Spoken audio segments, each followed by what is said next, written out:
انسانوں کی پیدائش سے ہزاروں سال قبل کا زمانہ ہے، جب آسمانوں میں خدا کے ایک مقرب اور چہیتے بندے کی شہرت عام تھی، فرشتوں کو درس دینے والا استاذ جسے اللہ نے بلند مقام بخشا تھا۔ لیکن ایسا کیا ہوا کہ اس بندے نے خدا سے بغاوت کر دی اور دربار الہی سے دھتکار دیا گیا۔ حضرت آدم علیہ السلام کی پیدائش سے قبل آسمانوں پر دو قسم کی مخلوق رہتی تھی، ایک نوری اور دوسری ناری۔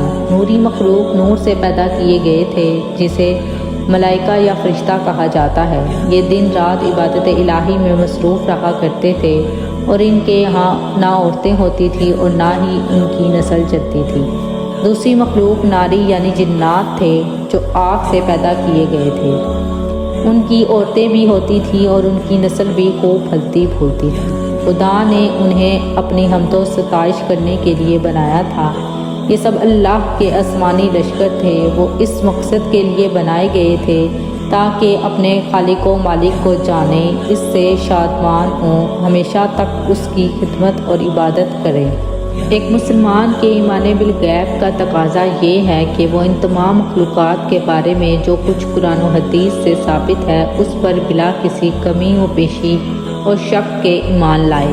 ان ہی مخلوق میں ایک معزز ہستی عزازیل تھا۔ عزازیل کا مطلب ہے خدا کا عزیز۔ اسے اللہ نے دہتے ہوئے آگ کے شعلوں سے پیدا کیا تھا۔ حضرت آدم علیہ السلام کی پیدائش سے 144,000 سال پہلے سموم جنات کی پیدائش ہوئی۔ یہ جنات کا بابائے آدم سموم جن کو زمین پر بھیج دیا گیا، جہاں 300 سال گزارنے کے بعد زمین پر اسے اپنی نسل کی جن مخالف ملی، جس سے اس نے شادی کر لی، اور وقت گزرنے کے ساتھ ساتھ کثیر تعداد میں اس کی اولادیں ہوئیں۔ ابتدا میں تو یہ قوم جنات اللہ کی فرما بردار اور اطاعت گزار تھے، مگر بہت جلد یہ سرکش اور نافرمان ہو گئے۔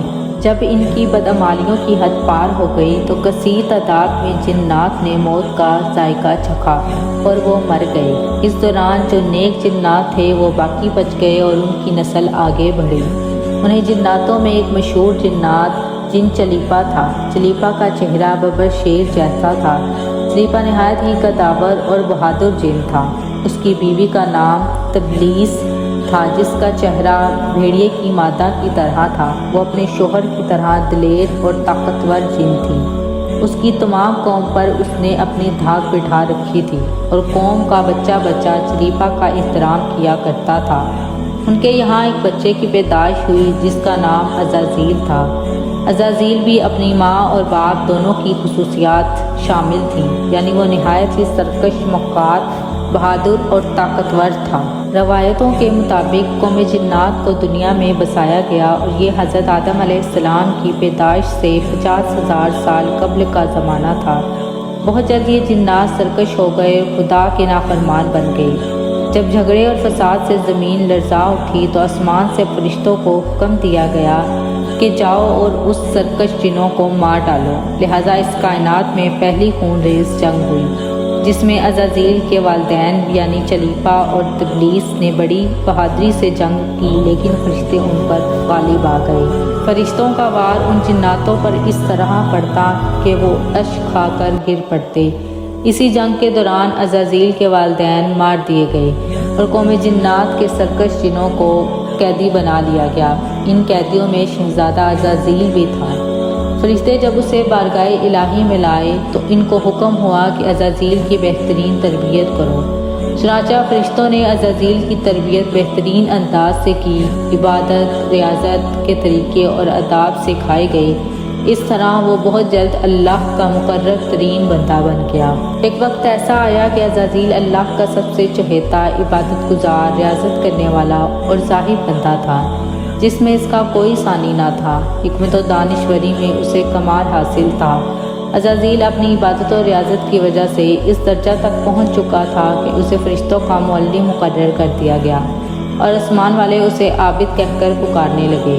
حضرت کعب بن احبار کا بیان ہے کہ عزازیل 40,000 برس تک جنت کا خزانچی تھا، 80,000 برس تک فرشتوں کا ساتھی رہا، 20,000 سال تک فرشتوں کو وحی سناتا رہا۔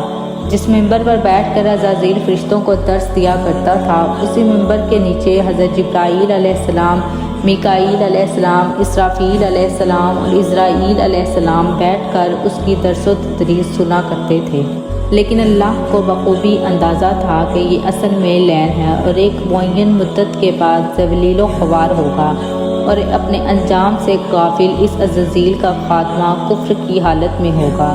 لہٰذا ایک روز اسرائیل نے لوح محفوظ کو دیکھا کہ اس میں ایک عبارت تحریر کی گئی جس کے الفاظ یہ تھے کہ میں اللہ کی پناہ مانگتا ہوں شیطان مردود سے۔ اس عبارت کو پڑھتے ہی عزازیل غالباً 2000 سال تک روتا رہا اور بارگاہ الہی میں حاضر ہو کر دریافت کرنے لگا کہ اے رب العزت، یہ شیطان رجیم کون ہوگا جس سے پناہ مانگی جائے گی؟ اللہ نے عرض کیا، ہمارا ایک ایسا بندہ جسے ہر نعمت سے سرفراز کیا جائے گا، مگر ایک حکم نہ ماننے کی وجہ سے وہ مردود ہو جائے گا۔ عزازیل نے خواہش کی کہ میں اس معلوم کو دیکھنا چاہتا ہوں۔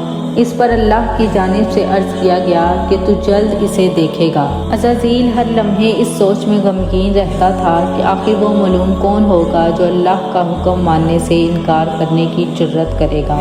اس خوف سے وہ مزید عبادت اور توبہ میں مصروف رہنے لگا، یہاں تک کہ ہزاروں سال بیت گئے۔ جب ایک روز عزازیل کو معلوم ہوا کہ اللہ رب العزت ایک نئی مخلوق پیدا فرما رہے ہیں جس کے لیے دنیا کے ہر کونے سے مٹی لائی گئی ہے، اللہ رب العزت نے حضرت آدم علیہ السلام کے پتلے کو اپنے دست قدرت سے پیدا فرمایا اور یہ بغیر روح کے 40 سال تک اسی حالت میں پڑا رہا۔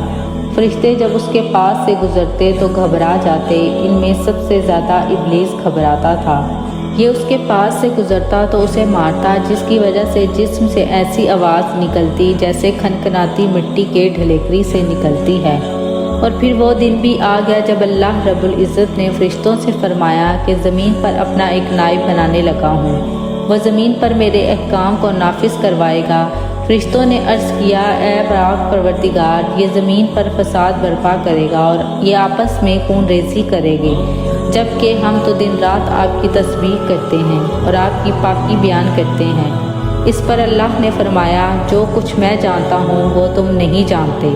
پھر اللہ نے حضرت آدم علیہ السلام کو تمام چیزوں کے نام سکھا دیے اور انہیں فرشتوں کے سامنے پیش کرتے ہوئے فرمایا، اگر تم سچے ہو تو مجھے ان کے نام بتاؤ۔ انہوں نے کہا، تو پاک ہے، ہم تو اتنا ہی جانتے ہیں جتنا تو نے ہمیں سکھایا ہے، بے شک تو بڑے علم و حکمت والا ہے۔ پھر اللہ نے فرمایا، اے آدم، ان چیزوں کے نام بتا دو۔ حضرت آدم علیہ السلام نے انہیں نام بتا دیے۔ فرمایا، کیا میں تمہیں نہیں کہا تھا کہ میں آسمانوں اور زمین کی چھپی ہوئی چیز کو جانتا ہوں، اور جو تو ظاہر کرتے ہیں اور جو تم چھپاتے ہو؟ پھر فرشتوں کو حکم دیا گیا کہ حضرت آدم علیہ السلام کو سجدہ کرو، لہٰذا انہوں نے سجدہ کیا، مگر عزازیل نے سجدہ کرنے سے انکار کیا۔ اللہ نے فرمایا، تجھے سجدہ کرنے سے کس چیز نے منع کیا ہے؟ جبکہ میں نے تجھے حکم دیا۔ وہ کہنے لگا، میں اس سے بہتر ہوں، تو نے مجھے آگ سے بنایا اور اسے مٹی سے بنایا، میں ایسا نہیں کہ اس انسان کو سجدہ کروں جسے تو نے سڑے ہوئے کھنکھناتے گارے سے پیدا کیا ہے۔ اللہ نے فرمایا، اب تو یہاں سے نکل جا، کیونکہ تو مردود ہو چکا ہے اور قیامت تک تجھ پر میری دھتکار رہے۔ عزازیل نے کہا، اے میرے رب، مجھے روز محشر تک کی مہلت دے دیں۔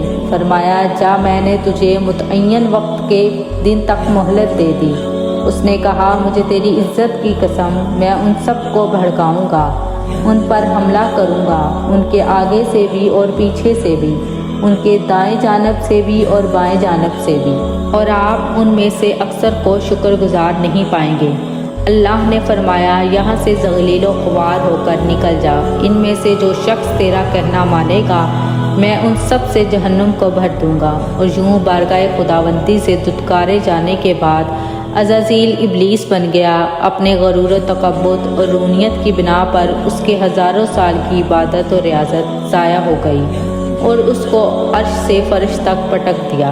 اسلام کے علاوہ دوسری مذہبی کتابوں اور عقیدوں میں بھی ابلیس یا عزازیل کا ذکر ملتا ہے۔ یونانی کتابوں میں اسے اپولونین اور کتاب مقدس میں لوسیفر یا سیٹن کہا گیا ہے۔ زمانہ قدیم سے ہی منفرد مذہب اور گروہ اس شیطان یا لوسیفر کی پوجا کرتے آ رہے ہیں۔ جن کا ماننا یہ ہے کہ خدا سے لوسیفر کی بغاوت کرنا بالکل درست تھا۔ وہ عزازیل کو ایک عظیم قوت قرار دے کر خدا کے مخالف میں کھڑا کرتے ہیں اور شیطان کی عبادت کرتے ہیں۔ اس مذہب کے ماننے والوں کو سیٹانسٹ کہا جاتا ہے۔ روایتوں کے مطابق ابلیس کی موت کا وقت اسرافیل کے پہلے اور دوسرے سور پھونکنے کے درمیان کا وقت ہے، جب اسے دی گئی مہلت پوری ہو چکی ہوگی اور وہ ذلیل و خوار ہو جائے گا۔ قرآن مجید کے مطابق روز محشر خدا کے فیصلے کے بعد ابلیس اپنے پیروکاروں سے اعلان برات کرتے ہوئے کہے گا۔ سورہ ابراہیم کی آیت نمبر 22، اس کا ترجمہ کچھ اس طرح سے ہے کہ تم اپنے گناہوں کے خود ذمہ دار ہو۔ نیز وہ کہے گا کہ خدا نے تمہیں سچا وعدہ دیا اور میں نے جو وعدہ تمہیں دیا میں اس کی مخالفت کرتا ہوں۔ مجھے تم پر کسی قسم کا کوئی تسلط حاصل نہیں تھا سوائے اس کے کہ میں نے تمہیں بلایا اور تم نے میری پکار پر لبیک کہا۔ بس مجھے ملامت نہ کرو، اپنے آپ کو ملامت کرو۔ اب میں تمہارا فریاد رس نہیں ہوں اور نہ میں تمہاری فریاد رس ہو سکتا ہوں۔ عزازیل کا حضرت آدم علیہ السلام کو سجدے سے انکار کا جذبہ حسد تھا، جس نے اسے مجبور کیا کہ میری جگہ آدم کو کیوں مل گئی۔ یہ اس کا جذبہ تکبر اور غرور تھا کہ میں سب سے اعلیٰ ہوں۔ یہ صرف اس ایک سجدے کے انکار کی بات نہیں تھی، بات اطاعت سے سرکشی کی تھی۔ ابلیس نے دل میں خود کو خدا مان رکھا تھا۔ اس شرک عظیم کے نتیجے میں ابلیس تا قیامت رسوا اور لعنتی ٹھہرا اور اولاد آدم کو بھٹکانے کے لیے عذاب قرار پایا۔